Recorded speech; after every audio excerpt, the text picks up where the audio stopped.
அஸ்ஸலாமு அலைக்கும் வரஹ்மத்துல்லாஹி வபரகாத்துஹு. சிறப்பிற்குரிய ரஜப் மாதத்தில் மாண்புமிக்க நபி ஸல்லல்லாஹு அலைஹி வஸல்லம் அவர்கள் மேற்கொண்ட மெஹராஜ் பயணத்தை பற்றிய விளக்கங்களை இப்பதிவில் பார்ப்போம் இன்ஷா அல்லாஹ். மெஹராஜ் பயணம் நபி ஸல்லல்லாஹு அலைஹி வஸல்லம் அவர்களுக்கு வழங்கப்பட்ட முஅஜிஸா அற்புதமாகும். மெஹராஜ் என்னும் சொல்லின் பொருள் விண்வெளி பயணம். மெஹராஜ் பயணம் எங்கு எப்படி நடந்தது என்ற கேள்வி அனைவருக்கும் இருக்கும். மெஹராஜ் பயணத்தில் நடந்தவையை பற்றி நபி ஸல்லல்லாஹு அலைஹி வஸல்லம் அவர்கள் கூறுகிறார்கள்.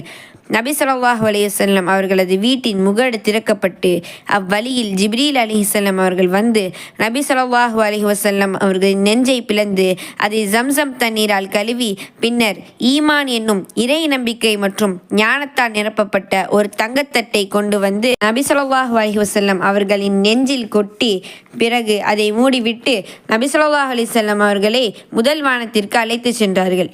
முதல் வானத்தை அடைந்ததும் அவ்வானத்தின் காவலரிடம் திற என்றார்கள்.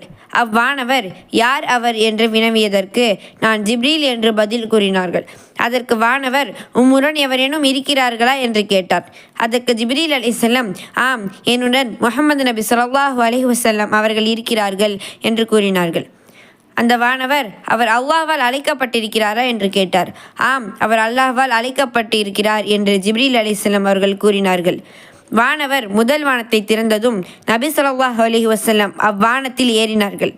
அங்கு ஒருவர் அமர்ந்திருந்தார். அவரின் வலது பக்கம் சில மனிதர்களும் இடது பக்கம் சில மனிதர்களும் இருந்தார்கள். அவர் தங்களின் வலது பக்கத்தில் உள்ளவர்களை பார்த்து சிரித்து கொண்டிருந்தார்கள். இடது பக்கத்தில் உள்ளவர்களை பார்த்து அழுது கொண்டிருந்தார்கள். இவ்வழியில் அவர் நபி ஸல்லல்லாஹு அலைஹி வஸல்லம் அவர்களை பார்த்து வரவேற்கிறார். அப்போது ஜிப்ரீல் அலைஹிஸ்ஸலாம் அவர்களிடம் நபி ஸல்லல்லாஹு அலைஹி வஸல்லம் இவர் யார் என்று கேட்டார்கள். இவர் தாம் முதல் மனிதரான ஆதம். அவரின் வலப்பக்கமும் இடப்பக்கமும் உள்ளவர்கள் அவரின் சந்ததிகள். வலப்பக்கம் உள்ளவர்கள் சொர்க்கவாசிகள், இடப்பக்கம் உள்ளவர்கள் நரகவாசிகள். எனவேதான் தங்களின் வலப்பக்கம் பார்த்து சிரிக்கிறார், இடப்பக்கம் பார்த்து அருள்கிறார் என்று ஜிப்ரீல் அலைஹிஸ்ஸலாம் அவர்கள் கூறினார்கள். பின்னர் ஜிப்ரீல் அலைஹிஸ்ஸலாம் அவர்கள் நபி ஸல்லல்லாஹு அலைஹி வஸல்லம் அவர்களை இரண்டாவது வானத்திற்கு அழைத்து சென்றார்கள்.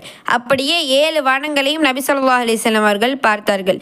அவ்வானங்களில் ஆதம் அலைஹிஸ்ஸலாம், இத்ரீஸ் அலைஹிஸ்ஸலாம், மூசா அலைஹிஸ்ஸலாம், ஹாரூன் அலைஹிஸ்ஸலாம், ஈசா அலைஹிஸ்ஸலாம் மற்றும் இப்ராஹிம் அலைஹிஸ்ஸலாம் ஆகிய நபிமார்களை பார்த்ததாக நபி ஸல்லல்லாஹு அலைஹி வஸல்லம் அவர்கள் குறிப்பிட்டுள்ளார்கள். பின்னர் நபி ஸல்லல்லாஹு அலைஹி வஸல்லம் அவர்கள் மேலே சென்றார்கள். அப்போதுதான் அல்லாஹ் நபி ஸல்லல்லாஹு அலைஹி வஸல்லம் அவர்களுக்கும் அவர்களின் உம்மத்துகளுக்கும் 50 நேர தொழுகைகளை கடமையாக்கினான்.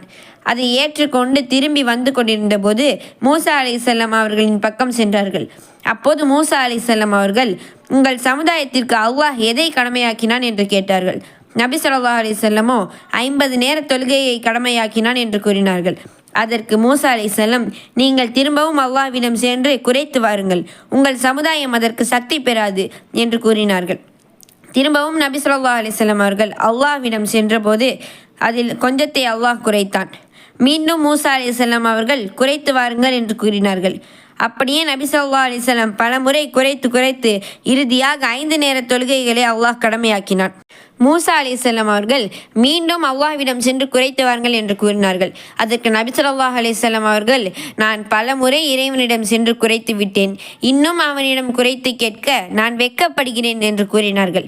பின்னர் ஜிப்ரீல் அலைஹிஸ்ஸலாம் அவர்கள் சிராத்துல் முன்தஹா என்னும் வானத்தின் எல்லையில் உள்ள இலந்தை மரத்திற்கு அழைத்து சென்றார்கள். அதன் இலைகள் யானையின் காதுகளைப் போல் இருந்தன.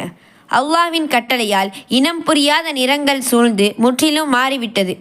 சுப்ஹான் அல்லாஹ். மேலும் நபி ஸல்லல்லாஹு அலைஹி வஸல்லம் அவர்கள் பைத்துல் மஅமூரை கண்டார்கள். இது என்ன இடம் என்று ஜிப்ரீல் அலைஹிஸ்ஸலாம் அவர்களிடம் கேட்க இதுதான் வானவர்களின் இறை இல்லமான பைத்துல் மஅமூர். ஒவ்வொரு நாளும் 70,000 மலக்குமார்கள் இறைவனை வணங்கச் செய்வார்கள் என்று ஜிப்ரீல் அலைஹிஸ்ஸலாம் அவர்கள் கூறினார்கள். பின்னர் நபி ஸல்லல்லாஹு அலைஹி வஸல்லம் அவர்கள் சொர்க்கத்தில் நுழைக்கப்பட்டார்கள். அதில் முத்துக்களால் உள்ள கயிறுகளை பார்த்தார்கள். மேலும் சொர்க்கத்தின் மண் கஸ்தூரியை போன்றிருந்தது என்று குறிப்பிட்டுள்ளார்கள். நரகத்தையும் கண்டார்கள். அங்கு அதிகமானவர்கள் பெண்களாக இருந்தனர். மேலும் புறம் பேசுபவர்களின் தண்டனைகளையும் நான் கண்டேன் என்று நபி ஸல்லல்லாஹு அலைஹி வஸல்லம் அவர்கள் கூறினார்கள். எல்லாம் வல்ல அல்லாஹ் நம்மை நரகிலிருந்து பாதுகாப்பானாக. ஆமீன். அஸ்ஸலாமு அலைக்கும் வரஹ்மத்துல்லாஹி வபரகாத்துஹு.